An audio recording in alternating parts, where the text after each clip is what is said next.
दोस्तों, कैसे हैं आप सभी। आशा करता हूं बहुत ही अच्छे होंगे। इस वीडियो में हम आपके लिए लेकर आए साइंस के अति महत्वपूर्ण प्रश्न। ये ऐसे प्रश्न हैं जो बार बार एग्जाम में पूछते हैं। तो किसी भी एग्जाम की तैयारी कर रहे हैं जहां पर साइंस पूछा जाता है, यह सेट बहुत ही महत्वपूर्ण हो जाता है। या इसमें जो भी क्वेश्चन हैं सारे सिलेक्टेड क्वेश्चन जो बार बार एग्जाम में पूछते हैं। चलिए वीडियो की शुरुआत करते हैं और हाँ, वीडियो के अंत में फीडबैक जरूर दीजिएगा। चलिए देखते हैं पहला क्वेश्चन क्या पूछा है। जिस किसी भी क्वेश्चन का राइट आंसर पता है, वीडियो को पॉज करिए, राइट आंसर कमेंट बॉक्स में लिखते चलिए। इससे आपका प्रैक्टिस होता रहेगा। चलिए देखते हैं पहला क्वेश्चन क्या पूछा है आपसे। पहला क्वेश्चन पूछा, किस रसायन की उपस्थिति के कारण मिर्च में तीखापन होता है।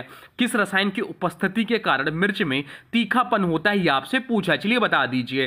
तो राइट आंसर हो जाएगा ऑप्शन बी, कैप्सेसिन। कैप्सेसिन के कारण मिर्च में तीखापन होता है। कैप्सेसिन एक एल्कलाइड है या स्नायु उत्तेजना करता है जिससे जलन महसूस होती है। कैप्सेसिन का उपयोग क्रीम व स्प्रे में भी किया जाता है। चलते हैं अगले प्रश्न की ओर, देखते हैं अगला प्रश्न क्या पूछा है आपसे। अगला प्रश्न पूछा, मनुष्य में कुल कितनी पसलियां होती हैं। मनुष्य में कुल कितनी पसलियां होती हैं, यह आपसे पूछा है। चलिए बता दीजिए। 12 होती हैं, 24 होती हैं, 22 होती हैं, 18 होती हैं। तो राइट आंसर हो जाएगा ऑप्शन बी, 24 होती हैं। मनुष्य में 12 जोड़ी पसलियां होती हैं, यानी कि कुल 24 पसलियां होती हैं। इसमें से कुछ झूठी पसलियां कहलाती हैं। वह हृदय व फेफड़ों की सुरक्षा करती हैं। चलते हैं अगले प्रश्न की ओर, देखते हैं अगला प्रश्न क्या पूछा है आपसे। अगला प्रश्न पूछा है, ठोस पदार्थ के तापमान में वृद्धि करने पर क्या होगा। किसी ठोस पदार्थ के तापमान में वृद्धि करने पर क्या होगा, यह आपसे पूछा है। चलिए बता दीजिए। तो राइट आंसर जो हो जाएगा वो हो जाएगा ऑप्शन डी, कणों की गतिज ऊर्जा बढ़ जाएगी। जब ठोस पदार्थ के तापमान में वृद्धि की जाती है तो उसके कणों की ऊर्जा भी बढ़ जाती है। विशेष रूप से कणों की गतिज ऊर्जा बढ़ जाती है, जिससे वे और अधिक तेजी से कंपन करने लगते हैं। यदि कंपन अंततः विस्तारण या स्थिति परिवर्तन जैसे ठोस से द्रव का कारण बन सकता है, यही कंपन। चलते हैं अगले प्रश्न की ओर, देखते हैं अगला प्रश्न क्या पूछा है आपसे। अगला प्रश्न पूछा है, हमारे शरीर में मस्तिष्क और मेरुरज्जु मिलकर किसका निर्माण करते हैं। हमारे शरीर में मस्तिष्क और मेरुरज्जु मिलकर किसका निर्माण करते हैं, यह आपसे पूछा है। चलिए बता दीजिए। बताइए, यह इंपॉर्टेंट प्रश्न है, अभी पीछा गया प्रश्न है। तो राइट आंसर जो हो जाएगा वो हो जाएगा ऑप्शन बी, केंद्रीय तंत्रिका तंत्र का निर्माण करते हैं। मस्तिष्क, ब्रेन और मेरुरज्जु स्पाइनल कॉर्ड मिलकर केंद्रीय तंत्रिका तंत्र सेंट्रल नर्वस सिस्टम का निर्माण करते हैं। केंद्रीय तंत्रिका तंत्र की विशेषताएं क्या हैं, तो यह हमारे सभी संवेदी इनपुट और प्रतिक्रियात्मक क्रियाओं को नियंत्रित करता है। केंद्रीय तंत्रिका तंत्र या शरीर की मुख्य नियंत्रण इकाई है। मस्तिष्क निर्णय, स्मृति, भावना आदि का केंद्र होता है। या मेरुरज्जु सिग्नल को शरीर के अन्य भागों तक पहुंचाने का कार्य करता है। चलते हैं अगले प्रश्न की ओर, देखते हैं अगला प्रश्न क्या पूछा है आपसे। अगला प्रश्न पूछा है, कोशिका के तरल पदार्थ के लिए प्रोटोप्लाज्म शब्द किसने गढ़ा। कोशिका के तरल पदार्थ के लिए प्रोटोप्लाज्म शब्द किसने गढ़ा है, यह आपसे पूछा है। चलिए बता दीजिए। तो राइट आंसर जो हो जाएगा वो हो जाएगा ऑप्शन सी, पाकिंजे ने गढ़ा। प्रोटोप्लाज्म शब्द का प्रयोग सर्वप्रथम जॉन इवांजेलिस्ट पाकिंजे ने 1939 में किया था। कब किया था इन्होंने, तो 1939 में किया था। यह शब्द कोशिका के जीवित द्रव के लिए प्रयुक्त होता है। प्रोटोप्लाज्म में साइटोप्लाज्म और न्यूक्लियस दोनों शामिल होते हैं, यानी कि कोशिका द्रव और केंद्रक दोनों शामिल होते हैं प्रोटोप्लाज्म में। इसे अक्सर जीवन का भौतिक आधार कहा जाता है। बाकी बिरचू जो ऑप्शन में दिया, बिरचू ने कोशिका सिद्धांत के विकास में योगदान दिया। रॉबर्ट हुक ने 1665 में सेल यानी कोशिका शब्द का प्रयोग किया, परंतु यह ध्यान रखें कि उन्होंने मृत कोशिका देखा था। रॉबर्ट ब्राउन ने केंद्रक की खोज की। तो रॉबर्ट ब्राउन ने क्या की थी, रॉबर्ट ब्राउन ने केंद्रक की खोज की थी। केंद्रक की खोज की थी रॉबर्ट ब्राउन ने। कब की थी, तो 1831 में रॉबर्ट ब्राउन ने केंद्रक की खोज की थी। या भी ध्यान रखिएगा, सीधे सीधे एग्जाम में क्वेश्चन पूछ लेता है। चलते हैं अगले प्रश्न की ओर। अगला प्रश्न पूछा है, एपिग्राफी का क्या अभिप्राय है। एपिग्राफी का क्या अभिप्राय है, आपसे पूछा है। चलिए बता दीजिए। तो एपिग्राफी का मतलब होता है शिलालेखों का अध्ययन करना। शिलालेखों का अध्ययन एपिग्राफी कहलाता है। एपिग्राफी का अभिप्राय है प्राचीन शिलालेखों, अभिलेखों या उत्कीर्ण लेखों का अध्ययन करना। ग्राफिस्ट उन विद्वानों को कहते हैं जो शिलालेखों का विश्लेषण करते हैं। उसमें प्राचीन सभ्यताओं, शासकों, भाषाओं और लिपियों की जानकारी मिलती है। भारत में अशोक के अभिलेख एपिग्राफी के प्रमुख उदाहरण हैं। बाकी थे कंकालों का अध्ययन। तो कंकालों का अध्ययन जो कहलाता है ओस्टोलॉजी कहलाता है। मानचित्रों का अध्ययन जो कहलाता है कार्टोग्राफी कहलाता है। चलते हैं अगले प्रश्न की ओर, देखते हैं अगला प्रश्न क्या पूछा है आपसे। अगला प्रश्न पूछा है, हमारे शरीर में गति के लिए कौन सा ऊतक उत्तरदायी है। हमारे शरीर में गति के लिए कौन सा ऊतक उत्तरदायी है, चलिए बता दीजिए इस प्रश्न का राइट आंसर। या सरल क्वेश्चन है, बताइए। तो राइट आंसर हो जाएगा ऑप्शन ए, पेशीय ऊतक है। पेशीय ऊतक शरीर की गति के लिए उत्तरदायी होता है। ये ऊतक मांसपेशियों का निर्माण करते हैं और संकुचन प्रसारण के द्वारा शरीर के विभिन्न भागों को गति प्रदान करते हैं। पेशीय ऊतक 3 प्रकार के होते हैं। कौन कौन से? तो कंकाल पेशी, हृदय पेशी और मृद पेशी। कंकाल पेशी स्वैच्छिक गति के लिए होते हैं, हृदय पेशी हृदय की गति के लिए होते हैं और मृद पेशी आंतरिक अंगों की गति के लिए होता है। बाकी ऑप्शन में दिया संयोजी ऊतक, तो संरचना व समर्थन में सहायक, जैसे रक्त, अस्थि, रज्जु आदि। चलते हैं अगले प्रश्न की ओर, देखते हैं अगला प्रश्न क्या पूछा है आपसे। अगला प्रश्न पूछा है निम्नलिखित में से कौन सा बिस्मांगी मिश्रण का एक उदाहरण है? निम्नलिखित में से कौन सा बिस्मांगी मिश्रण का एक उदाहरण है? चलिए बता दीजिए। जल में घुली हुई चीनी है, जल में घुला हुआ तेल है, जल में घुला हुआ लवण है, या जल में घुला हुआ कॉपर सल्फेट का चूर्ण है? तो राइट आंसर हो जाएगा ऑप्शन बी, जल में घुला हुआ तेल इस प्रश्न का राइट आंसर हो जाएगा। बिस्मांगी मिश्रण वह होता है जिसमें मिश्रण के घटक एक समान रूप से नहीं मिलते, उन्हें स्पष्ट रूप से पहचाना जा सकता है। तेल और जल मिश्रण में एक समान रूप से नहीं घुलती, इसलिए बिस्मांगी मिश्रण होगा। तेल जल की सतह पर तैरता है क्योंकि दोनों का घनत्व व ध्रुवीयता अलग अलग होती है। यह बिस्मांगी मिश्रण का उत्कृष्ट उदाहरण है। चलते हैं अगले प्रश्न की ओर, देखते हैं अगला प्रश्न क्या पूछा है आपसे। अगला प्रश्न पूछा है आवर्त सारणी में कुल कितने आवर्त हैं? आवर्त सारणी में कुल कितने आवर्त हैं, ये आपसे पूछा है। चलिए बता दीजिए। तो राइट आंसर जो हो जाएगा, बताइए। राइट आंसर हो जाएगा ऑप्शन ए, 7 आवर्त हैं। आधुनिक आवर्त सारणी में 7 आवर्त और 18 समूह होते हैं। समूह भी पूछ लेता है तो 18 समूह होते हैं। लेंथेनाइड और एक्टिनाइड श्रेणियां 6वें व 7वें आवर्त में होती हैं। चलते हैं अगले प्रश्न की ओर, देखते हैं अगला प्रश्न क्या पूछा है आपसे। अगला प्रश्न पूछा है मनुष्य में हृदय 1 मिनट में औसतन कितनी बार धड़कता है? मनुष्य में हृदय 1 मिनट में औसतन कितनी बार धड़कता है, ये आपसे पूछा है। चलिए बता दीजिए। तो राइट आंसर हो जाएगा ऑप्शन सी, 72 बार धड़कता है। आराम की स्थिति में औसतन 72 बार प्रति मिनट या धड़कता है, या हृदय गति कहलाता है। धड़कन स्वायत्त तंत्रिका तंत्र का द्वारा नियंत्रित होता है। चलते हैं अगले प्रश्न की ओर, देखते हैं अगला प्रश्न क्या पूछा है आपसे। अगला प्रश्न पूछा है सबसे भारी गैस निम्न में से कौन सी है? सबसे भारी गैस निम्न में से कौन सी है, ये आपसे पूछा है। चलिए बता दीजिए, बताइए। तो राइट आंसर हो जाएगा ऑप्शन डी, रेडान। रेडान जो है सबसे भारी गैस है। रेडान एक निष्क्रिय गैस है या नोबेल गैस है और यह सबसे भारी गैस मानी जाती है, जो सामान्य परिस्थितियों में गैसीय अवस्था में होती है या रेडियोधर्मी होती है और स्वास्थ्य के लिए हानिकारक हो सकती है। परमाणु भार इसका सबसे अधिक होता है। एटॉमिक मास इसका होता है 222। रेडान के बारे में महत्वपूर्ण बात करें तो रेडान का रासायनिक प्रतीक जो होता है वो Rn होता है और इसका जो परमाणु संख्या है वह 86 है। 86 इसका परमाणु संख्या होता है। या तत्व की श्रेणी में नोबेल गैस में आता है। निष्क्रिय गैसों का समूह में ग्रुप 18 के पीरियोडिक पीरियड 6 में होता है। तो चलते हैं अगले प्रश्न की ओर, देखते हैं अगला प्रश्न क्या पूछा है आपसे। अगला प्रश्न बहुत ही इंपॉर्टेंट हो जाता है, हर सेट में इससे क्वेश्चन बनता है। कौन सा विटामिन जल में घुलनशील नहीं है, यह आपसे पूछा। बताइए कौन सा विटामिन जल में घुलनशील नहीं है, यह पूछा है आपसे। राइट आंसर बता दीजिए क्या होगा।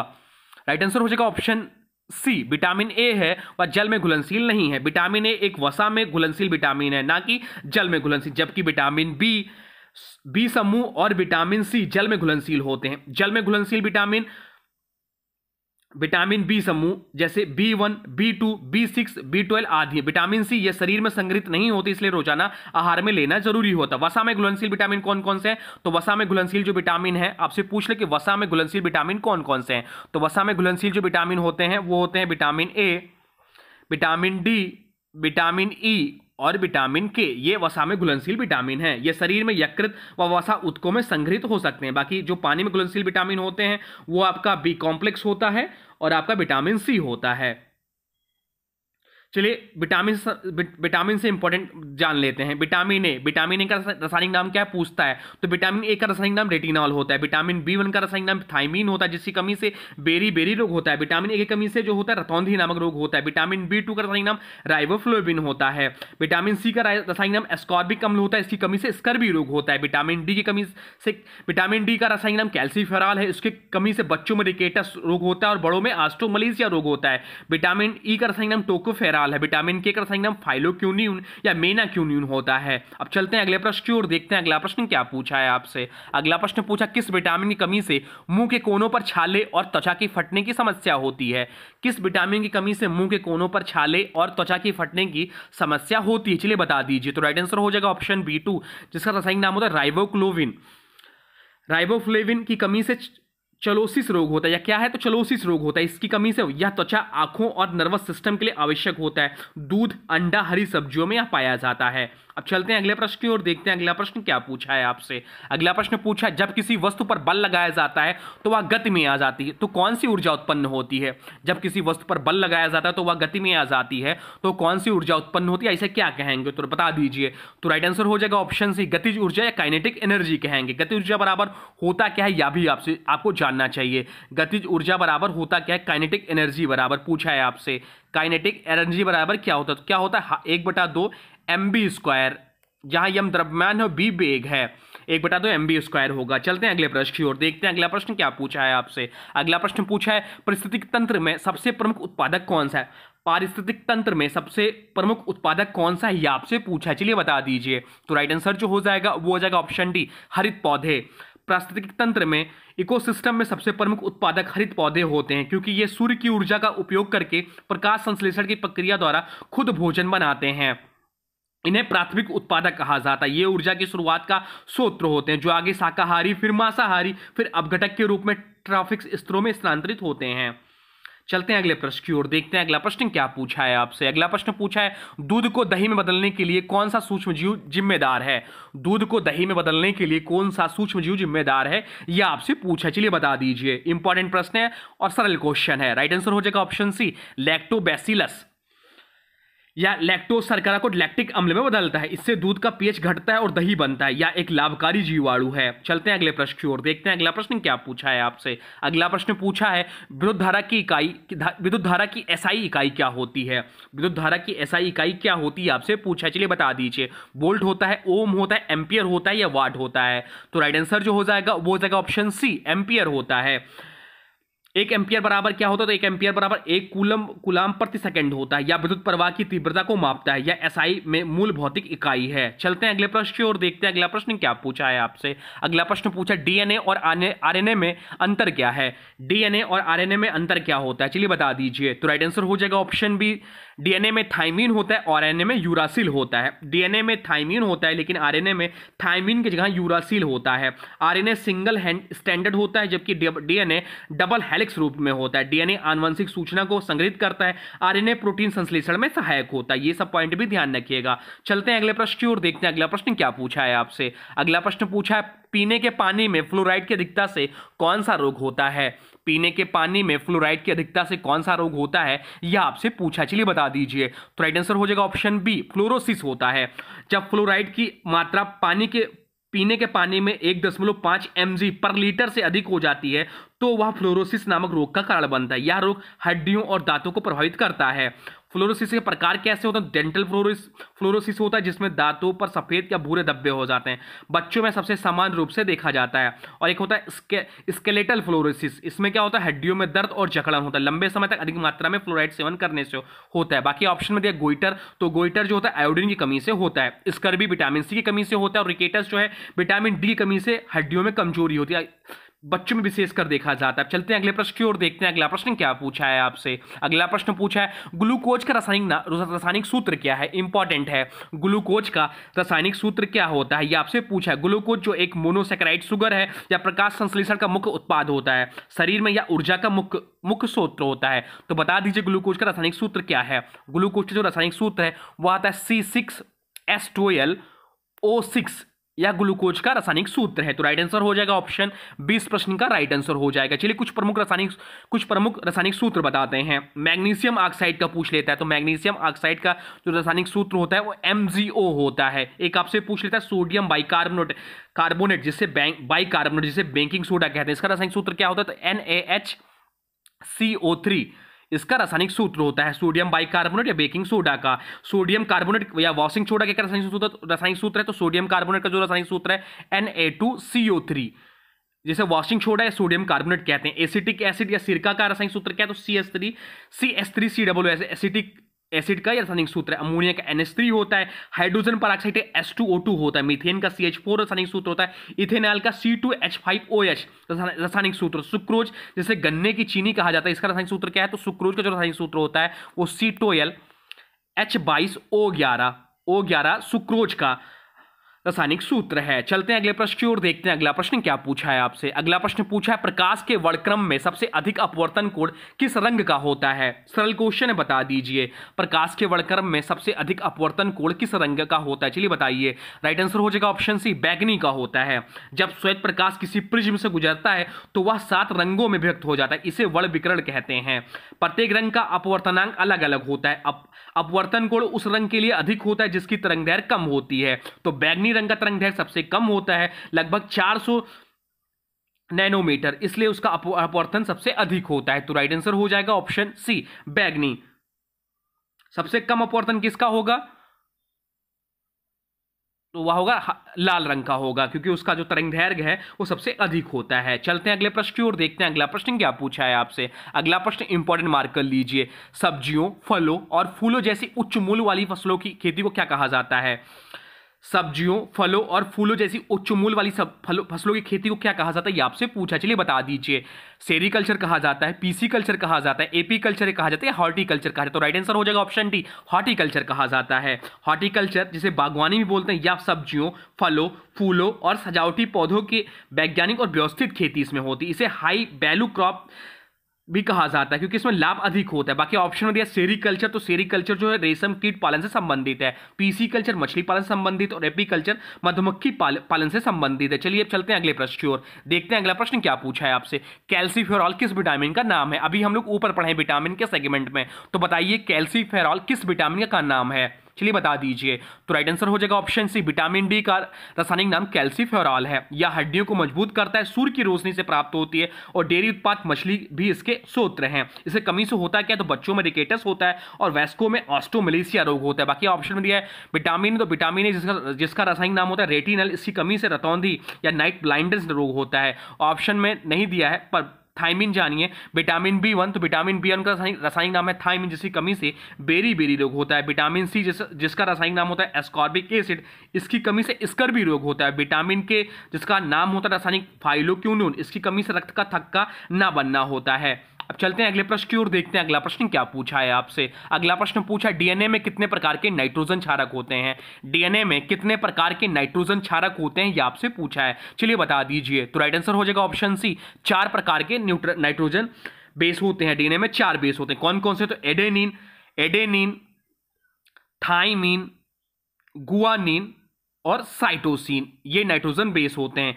एडेनिन जो होता है हमेशा सिंगल बॉन्ड, दो बॉन्ड, हाइड्रोजन के 2 बॉन्ड से होता है। एडेनिन जो होता है वह एडेनिन जो था थाइमिन से, और गुआनिन जो है वह साइटोसिन से 3 बॉन्ड से जुड़े होते हैं। आरएनए में थाइमिन की जगह यूरासिल होता है। अब चलते हैं अगले प्रश्न की ओर, देखते हैं अगला प्रश्न क्या पूछा है आपसे। अगला प्रश्न पूछा आइसोटोप का क्या अर्थ है।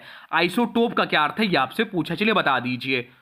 तो राइट आंसर हो जाएगा ऑप्शन बी, समान परमाणु संख्या आइसोटोप का मतलब होता है। समान परमाणु संख्या, आइसोटोप एक ही तत्व के परमाणु जिनकी परमाणु संख्या समान होती है लेकिन द्रव्यमान भिन्न भिन्न होता है। जैसे उदाहरण के तौर पर H1, H2, H3, H2 होता है ड्यूटेरियम, H3 होता है टिट्रियम, जिनका परमाणु संख्या समान होती है लेकिन द्रव्यमान अलग और भिन्न भिन्न होता है। चलते हैं अगले प्रश्न की ओर, देखते हैं अगला प्रश्न क्या पूछा है आपसे। अगला प्रश्न पूछा है माइक्रोस्कोप में किस प्रकार के लेंस का प्रयोग किया जाता है। माइक्रोस्कोप में किस प्रकार के लेंस का प्रयोग किया जाता है, यह आपसे पूछा है, चलिए बता दीजिए। तो राइट आंसर जो हो जाएगा वो हो जाएगा ऑप्शन ए, उत्तल लेंस का प्रयोग करते हैं। माइक्रोस्कोप में मुख्यतः उत्तल लेंस का उपयोग किया जाता है। ये लेंस वस्तु की बड़ी और स्पष्ट छवि बनाने में सहायक होती है। चलते हैं अगले प्रश्न की ओर, देखते हैं अगला प्रश्न क्या पूछा है आपसे। अगला प्रश्न पूछा है निम्नलिखित में से कौन सी अधातु सबसे अधिक विद्युत ऋणात्मक है। निम्नलिखित में से कौन सी अधातु सबसे अधिक विद्युत ऋणात्मक है, यह आपसे पूछा, चलिए बता दीजिए। तो राइट आंसर जो हो जाएगा वो हो जाएगा ऑप्शन बी, फ्लोरीन।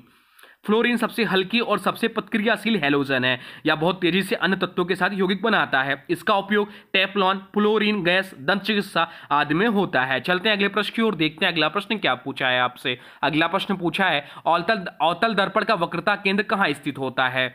अवतल दर्पण का वक्रता केंद्र कहाँ स्थित होता है, यह आपसे पूछा है, चलिए बता दीजिए। तो राइट आंसर हो जाएगा ऑप्शन डी, दर्पण के सामने होता है। इस प्रश्न का राइट आंसर हो जाएगा ऑप्शन डी, दर्पण के सामने। चलते हैं अगले प्रश्न की ओर, देखते हैं अगला प्रश्न क्या पूछा है आपसे। अगला प्रश्न पूछा लेड नाइट्रेट को गर्म करने पर कौन सी गैस निकलती है। लेड नाइट्रेट को गर्म करने पर कौन सी गैस निकलती है, यह आपसे पूछा है। पहले तो लेड नाइट्रेट का रासायनिक सूत्र जान लेते हैं, यह भी एग्जाम में पूछा है। तो राइट इसका जो रासायनिक सूत्र होगा Pb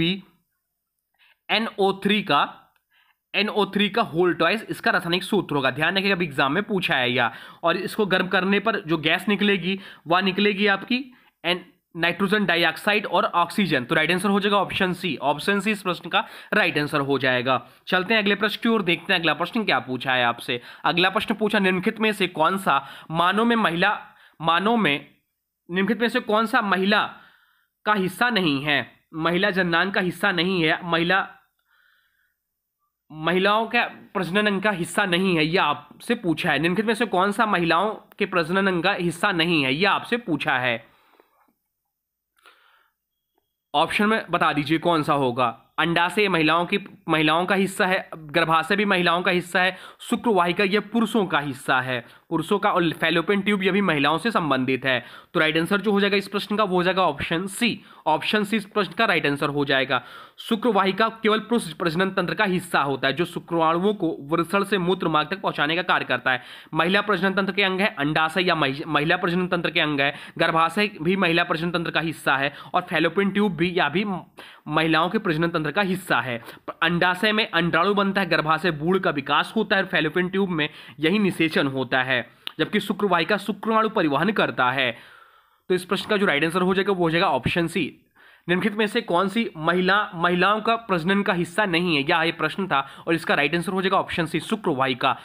तो ये टॉप 30 साइंस के प्रश्न जो बार बार एग्जाम में पूछे जाते हैं। अब आज के वीडियो से प्रश्न है, इसका राइट आंसर आप लोगों को कमेंट बॉक्स में बताना है। आज के वीडियो से प्रश्न है, सब्जियों, फलों और फूलों जैसी उच्च मूल्य वाली फसलों की खेती को क्या कहा जाता है। सब्जियों, फलों और फूलों जैसी उच्च मूल्य वाली फसलों की खेती को क्या कहा जाता है, ये आपसे पूछा है। इसका जो भी राइट आंसर होगा कमेंट बॉक्स में जरूर बताइएगा। साथ में वीडियो कैसा लगा इसके बारे में भी जरूर बताइएगा। कोई सुझाव तो अभी कमेंट बॉक्स में लिख दीजिए। और हाँ देखिए, अभी तक आपने वीडियो को लाइक नहीं किया तो प्लीज वीडियो को लाइक कर दीजिए, और चैनल पर नए चैनल को सब्सक्राइब भी कर लीजिए, और वीडियो को शेयर जरूर करिएगा। चलिए मिलते हैं एक नए वीडियो में, तब तक के लिए thanks for watching railway exam target. For more update please subscribe railway exam target channel को।